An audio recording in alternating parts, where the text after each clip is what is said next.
పుట్టినరోజు జరుపుకునేటటువంటి వ్యక్తి ఆ రోజు తెల్లవారుజామున నిద్ర లేచి అభ్యంజన స్నానం చెయ్యాలి. అంటే ఒంటికి నూనె వ్రాసుకుంటే అలక్ష్మి పోతుంది.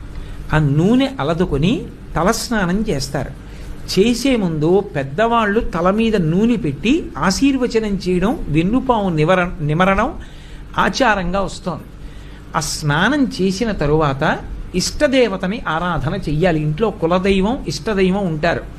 ఆ కులదైవాన్ని ఇష్టదైవాన్ని ఆరాధన చెయ్యాలి.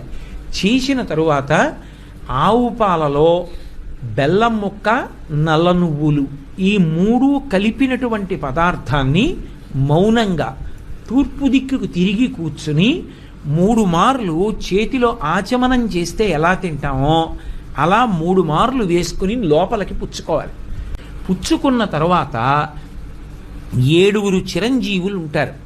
అశ్వత్థామ, బలి, వ్యాసుడు, హనుమంతుడు, విభీషణుడు, కృపాచార్యుడు, పరశురాముడు. తల్లిదండ్రులకు నమస్కారం చేయి, పెద్దలకి నమస్కారం చేయి. వాళ్ళ నోటితో వాళ్ళు ఆశీర్వదించాలి. శతమానం భవతి శతాయు పురుషస్యతేంద్రియ ఆయుష్దేవేంద్రియే ప్రతిష్టతి అని. దీపాన్ని గౌరవించు, దీపం వెలిగించు. దీపం దగ్గర మట్టు మీద ఓ అక్షతలో పువ్వో వేసి నమస్కారం చెయ్యి. అది నీ ఇంట కాంతి నింపుతుంది, నీ జీవితాన్ని నిలబెడుతుంది. ఈ పెద్దలకి నమస్కారం చెయ్యి.